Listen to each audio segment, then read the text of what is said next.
Good morning, everybody. Thank you so much for joining us today on our webinar for using AI as your superpower. My name is Paul Hedgecock, and I'm the General Manager at Advanced Data, and we're so glad to have so many of our partners and friends joining us this morning. Just for everybody's information, we're going to share some information for the group at large, and then towards the end of the discussion, we'll have some opportunities for questions and answers. We expect the presentation to last for about 30 minutes, and we certainly would love the opportunity also to follow up with especially our managed service partners, because the things we're talking about today definitely have an impact on your business, and there will be an opportunity to schedule time with us to review all the things we're discussing today towards the end of the meeting. So without further ado, let me introduce Brian Shavy, who many of you know and recognize as our co-founder and Chief Technology Officer, to guide us through our discussion today. Thanks, Paul. All right, can you see my screen okay? We sure can. Okay, very good. All right, I can't see everyone, so I apologize. I wish I could see, but we're here to talk about AI. And so just our agenda for today, we're going to talk about how we got here a little bit, just how quickly AI is increasing in influence and in the business. We're going to talk about some tools, and then we're going to talk about what the future holds. So before we do that, we want to go way back in time to December 17th, 1903. We all recognize this image of the Wright brothers when they took their first flight in Kitty Hawk.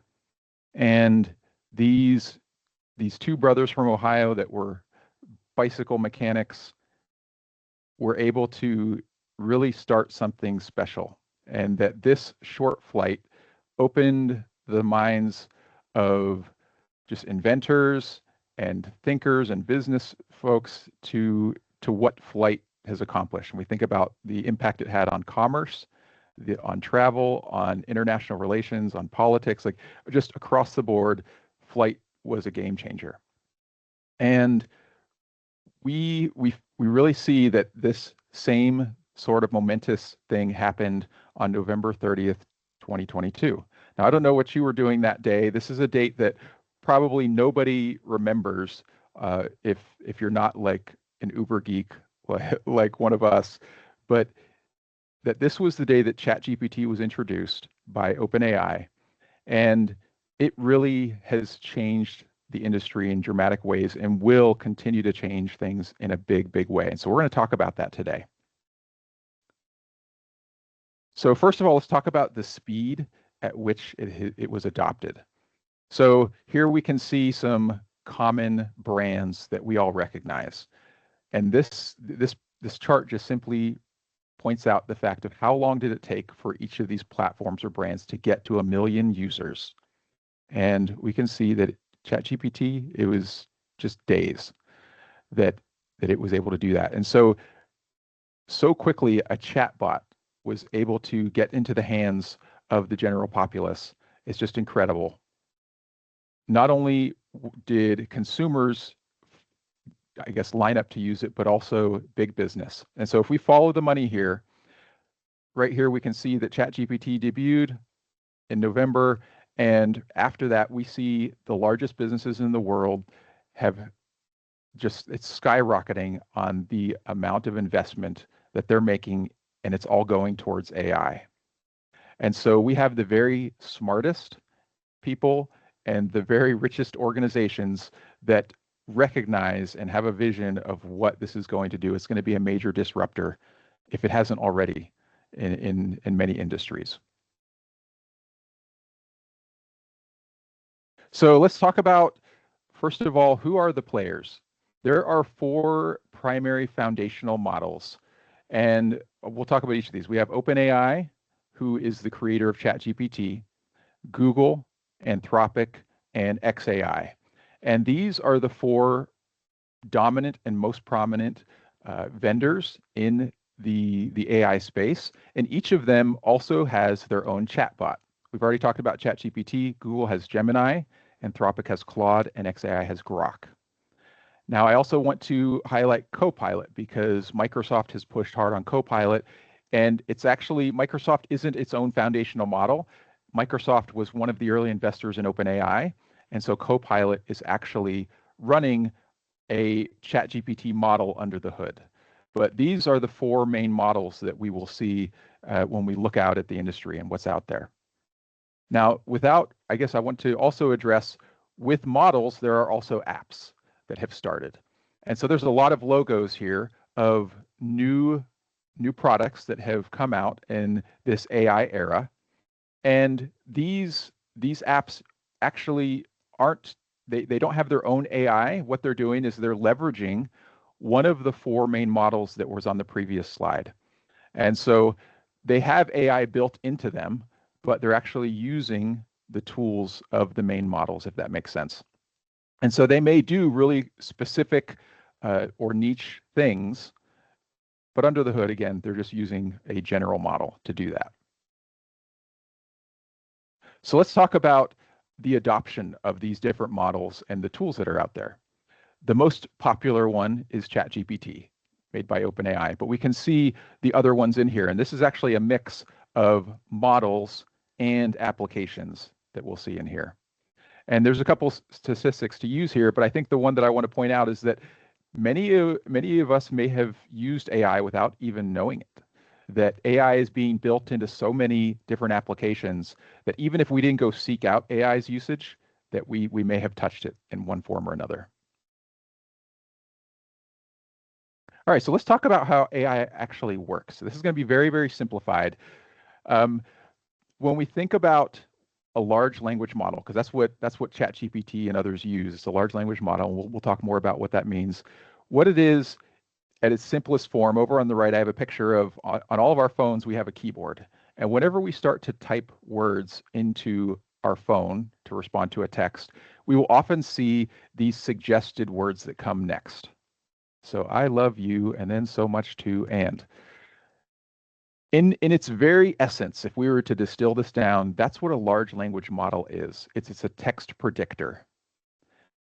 What a large language model has been given is access to all of the written material that's exposed to the internet, right? So every conversation, every book, every publication, and it's ingested into the model. It reads millions and billions and trillions of words and sentences and paragraphs, and with all of that input, it can then predict what should come next. And so if we ask it a question, it can look at its library of experience and see, well, whenever somebody talked about this thing, then this is what it looked like. And so it can predict it. So it looks very smart, but actually AI is simply regurgitating, some might even say plagiarizing, previous inputs that it was given.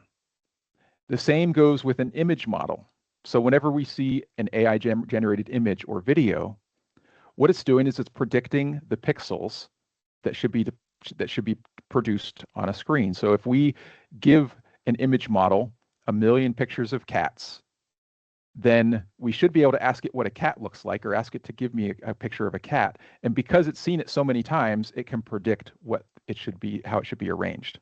And so it can even get very specific. Show me a cat on a bicycle in a field, and it can create outstanding images, but it's because it's seen pictures, 1 million pictures of bikes and fields, and it can kind of stitch all those things together. And the same goes with audio generation. So if it's going to emulate a human voice, it's because it has heard the human voice in so many different conversations, and so it can predict what the audio should sound like whenever we ask it to generate any audio. So it may seem really smart on the surface, but really it's a regurgitator in a very grand way. So let's also dive into some other AI vocabulary, because there's some of these words on here weren't invented until this year.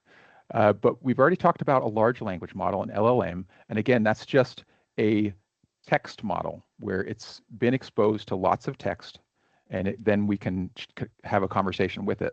A vision model we've already talked about, that is to produce images. I want to talk about ChatGPT and a custom GPT. So a ChatGPT is what we're all probably used to seeing, where we can go and we can have a conversation with AI.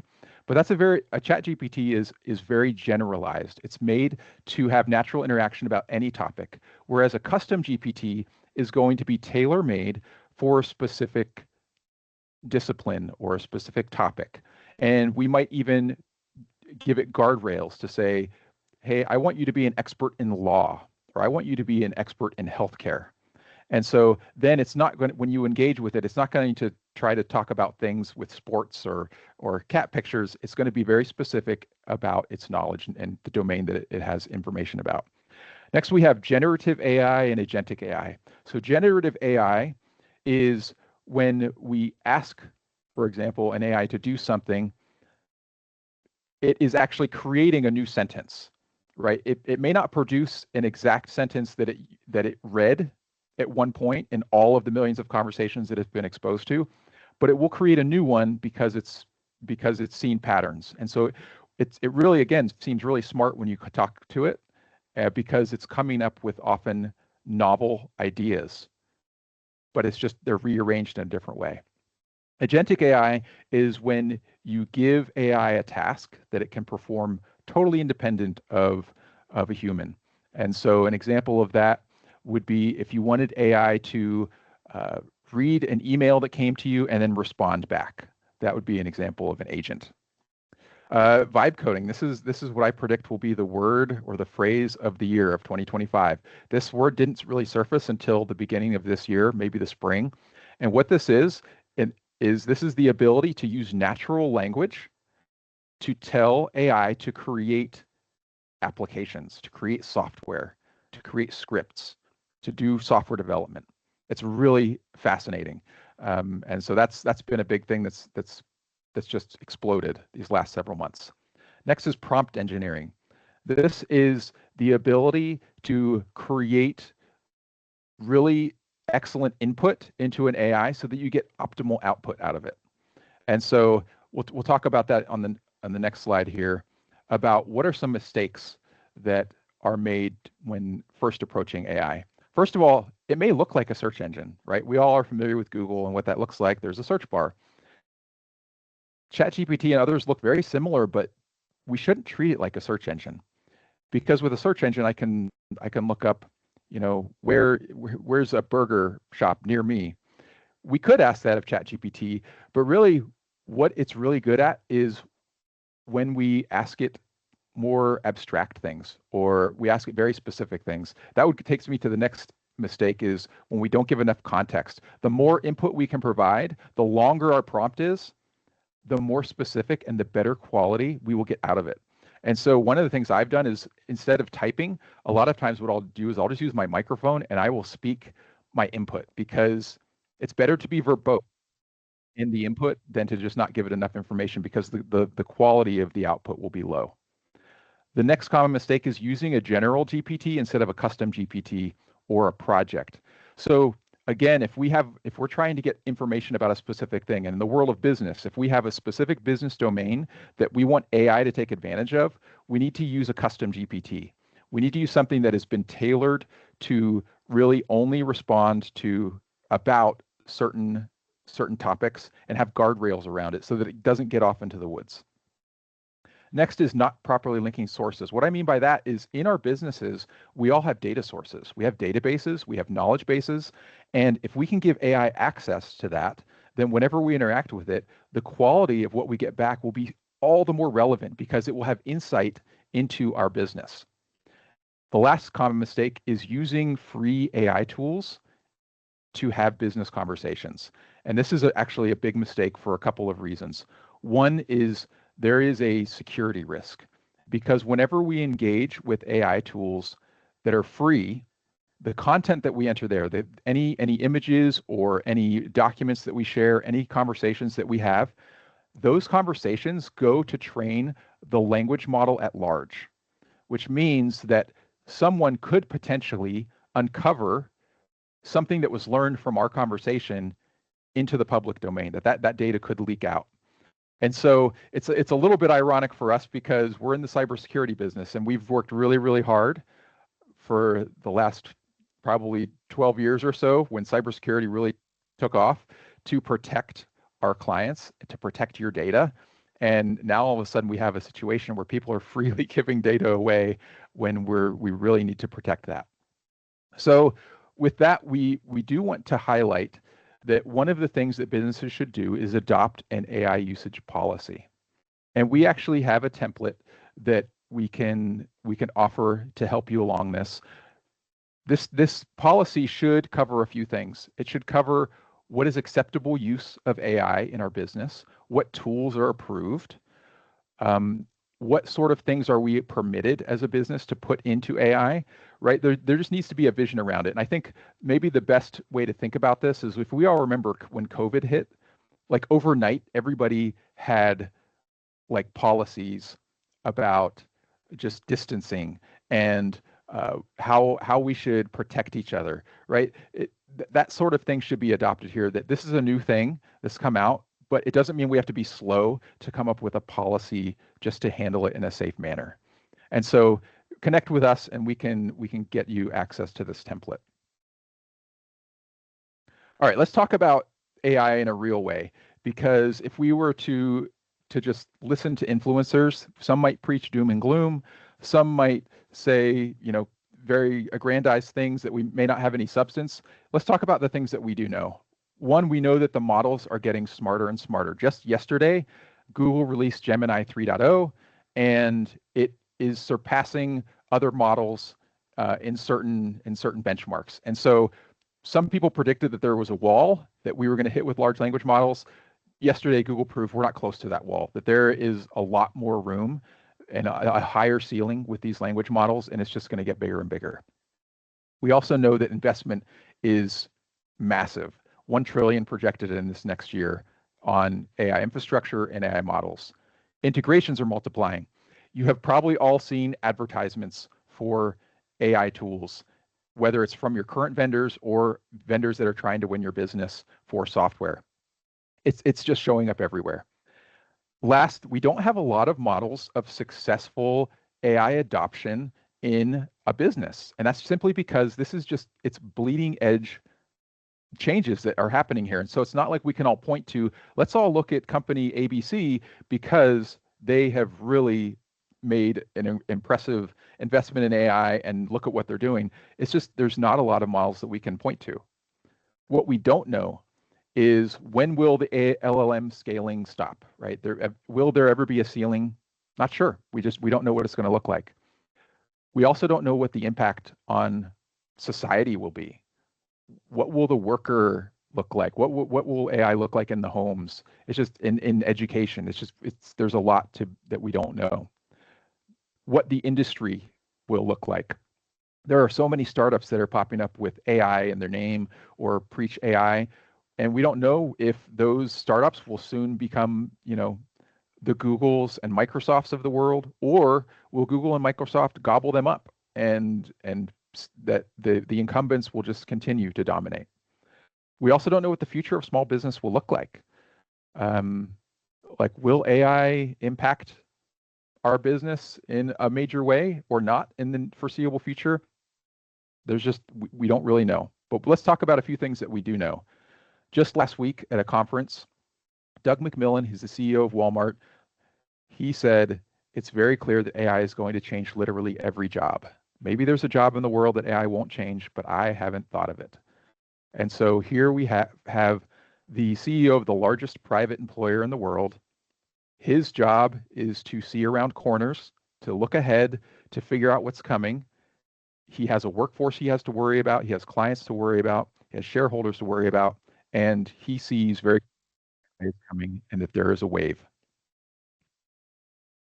Now, this hits a little bit to home because we also have a software company. It's called Level. And one of the things that we've already seen in the software development space is that AI is dramatically changing the workforce. So I want to highlight that this dotted line, this vertical line, is when ChatGPT was released.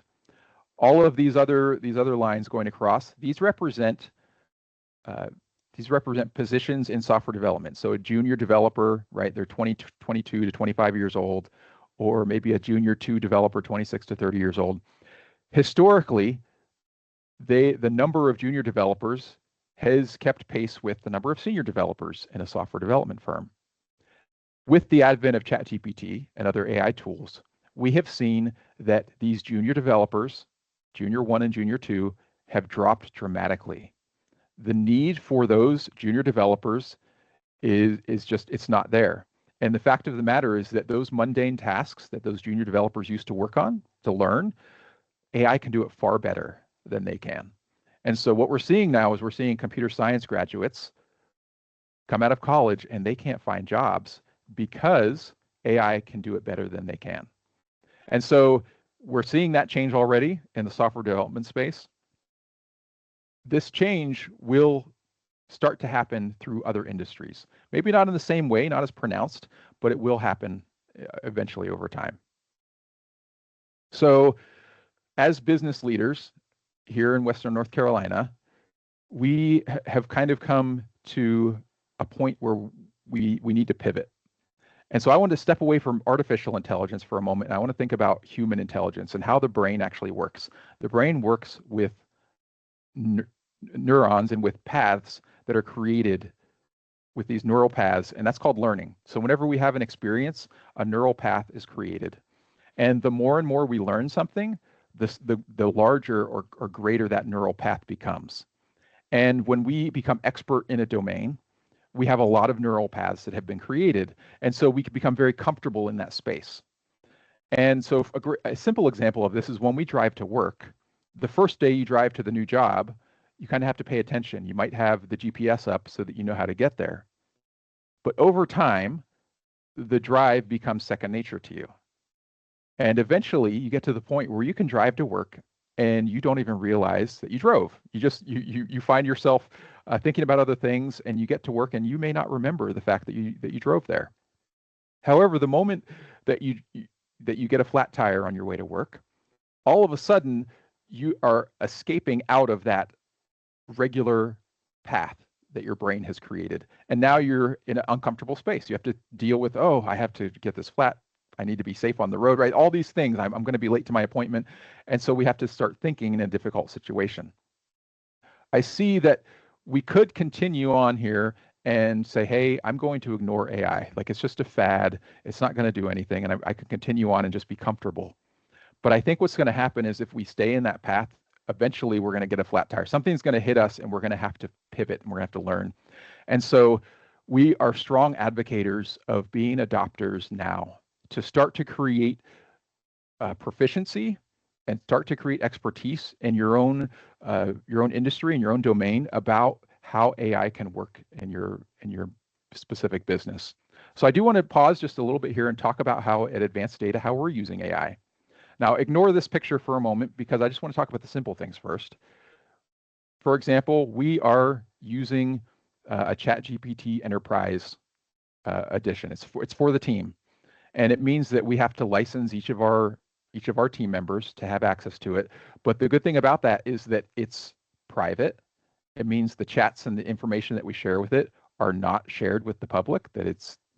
And so with that, it also unlocks some things like we can have projects. We can share projects with other team members.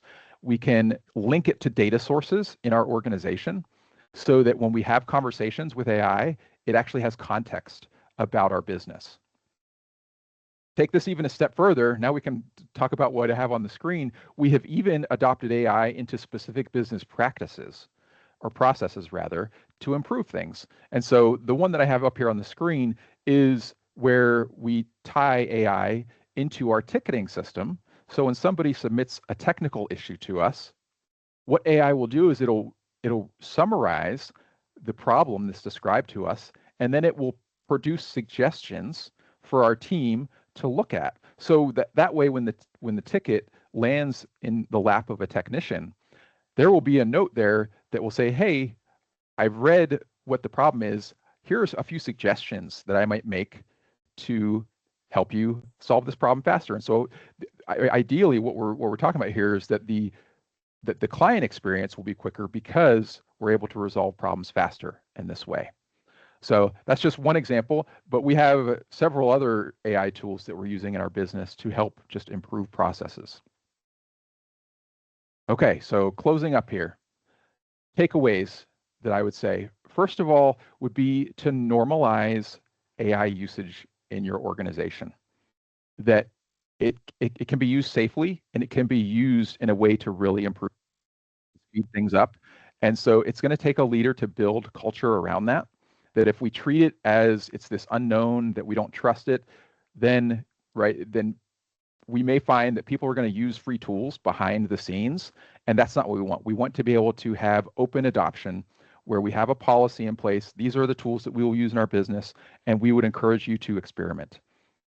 Next is to assess your readiness. On the next slide, I'm going to show a QR code to a meeting invite. We would really recommend that you engage with us to talk about AI assessments, because we want to talk to you about, well, what are the different ways that AI can improve processes in your business? I would say that before that, we should think about those things that are mundane, those things that are repetitive, because those are the perfect things that AI can just really crush. And so when you think about processes in your organization, start there. Start with the very, very simple things that may have huge impact on your business, but they maybe don't require a whole team to push those things along, because that's where we'll find just really impressive things. And then last, it's to be willing to invest in experimentation. That not all AI projects are going to be 100% successful. That even in our own organization, we found that we've had to experiment a little bit with it to see what works, what doesn't work, until you can finally have that aha moment where it starts to take off and say, oh, where we used to have humans have to do this, now we can have AI take care of that for us. So with that, we would invite you to join us for just a conversation to talk about how AI may impact your business, what thoughts you may have, and we can share some of the things that we've learned. We would also like to highlight that we will have another webinar next month on December 11th that we will be talking more specifically about AI tools. And so if you felt that we didn't get too deep into a specific tool today, we want to hear your feedback, because there's so much to cover. Like, I really struggled to fit all of the AI topics that I wanted to into this short presentation today. We could go on for another couple of hours, honestly, but we do want to have future conversations around this, and so we would invite you to join us. So with that, Paul, I'm ready to open it back to you for any questions that we may have to talk further about this. Excellent. Thank you, Brian. Ladies and gentlemen, if anybody has any questions, feel free to either raise your hand using the webinar feature, or you can also enter a question in chat. We'd love to answer some questions. And while we look for the first question or two, let me just reiterate that these webinars, not only next month will we have one, but we're going to have continued ongoing webinars just to highlight things, because of the rapid pace of change, to highlight things that we want you to be aware of. And so feel free to put those on your calendar. You'll see them come across via email afterwards. And we're super grateful for everybody's time today. Who has some questions they'd like to ask?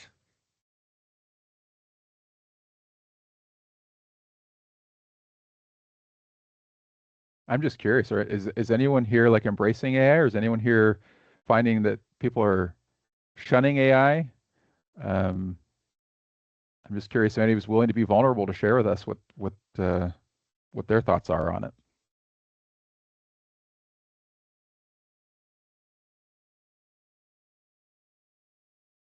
No takers?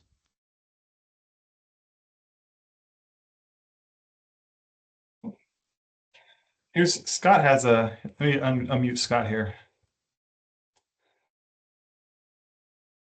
Scott, are you there?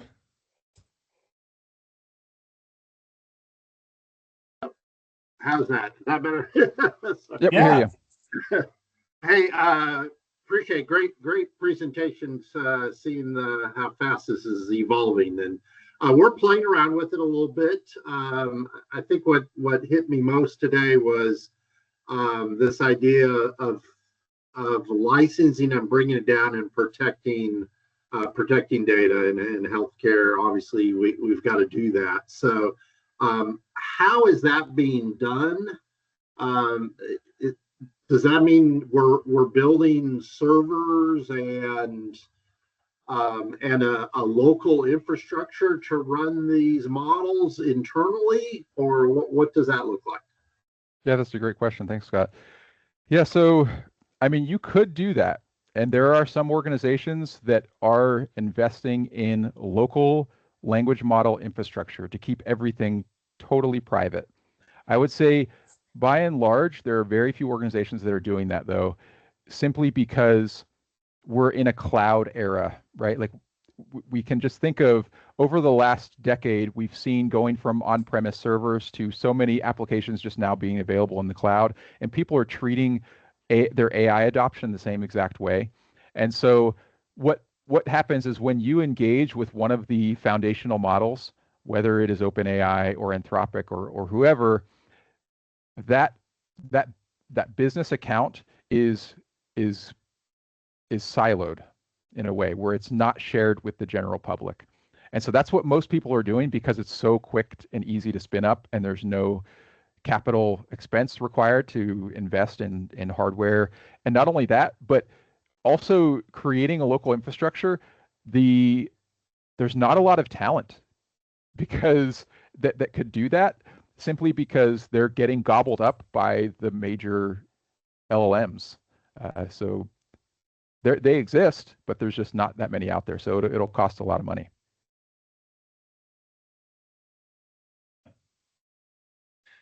So a couple people in chat have mentioned that they are using ChatGPT. One it sounds like in a team environment, one in an independent environment, and we think that's excellent. Just a quick mention, and you don't have to raise your hand necessarily, but hopefully you have an AI usage policy. Again, we can provide that. There's not a cost involved.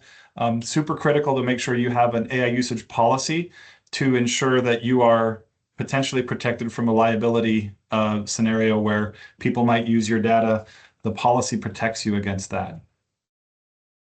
And like I said earlier too, it's just you want to be able to have a culture where there's openness because people are using AI tools, right? Like it's going to happen, and you just don't want that to happen without right behind closed doors. Like it should be done in an open way and an approved way. Like we want the workforce to be able to be empowered to leverage the what AI unlocks. But if we don't engage with them directly, then it'll be done incorrectly.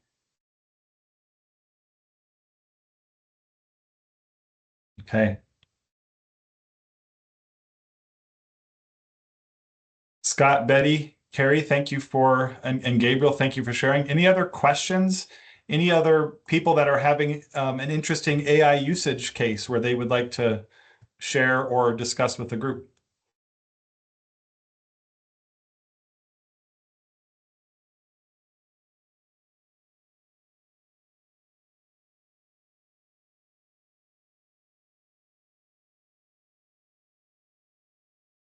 Well, I will share that I've seen some organizations use it for like agentic answering of phones. I've seen some use it for chat on a website to quickly, like especially in like a 24/7 sort of scenario where if you don't want to have somebody all the time, AI never sleeps, so you could put AI there, and then it can direct to a person, when needed.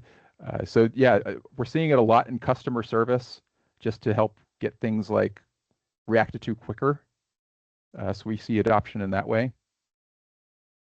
But yeah, it's exciting to see what may happen with AI. Yeah, and to that point, Brian, as we've discussed, we've been using AI in every department. Safe to say that we're using it in every department of our company, and continuing to develop those benefits because it does take some time. Yep. And some experimentation. So, Brian, can we put the last slide up on the screen again really quickly? Because I see a number of people in chat that are asking about the AI policy. And again, this is something we can put together for you very, very quickly. The only thing we need is really a brief discussion about what tools you're using so we can put that in the template and we can have this policy to you it's not unreasonable to think we could have it to you as early as today. So if we can, if you'd like to schedule a meeting, go ahead and use this QR code to send us your information. We obviously have a few notes here that we'll follow up with as well. But please know that we really want to empower your success. We want every one of our partners and friends or future partners to understand the opportunities available to us. It's a great time to live. We're optimistic about the future, and we want to just continue the discussion. So this allows us to have that specific information. And let's see, Brian, any closing thoughts you want to offer? I think it would just be to reiterate, this isn't a fad. This isn't going to go away. So let's not be naive and think that, oh, it's just a passing thing. Like it's coming. It'll take longer in some organizations than others, and some industries more than others, but it will foundationally change like the economy and the workforce in a way akin to the internet. Like it really is of that magnitude. Yeah. And Excellent. that's it. Well, ladies and gentlemen, thank you again for your time. We look forward to following up. We'll send out some follow-up information. Everybody will have the opportunity to view the recording of the webinar. We'll continue to be in touch, and then we look forward to seeing you again next on December 11th at 10 a.m. for the discussing use cases for AI in your business. Thank you very much. Great. Thanks, everyone.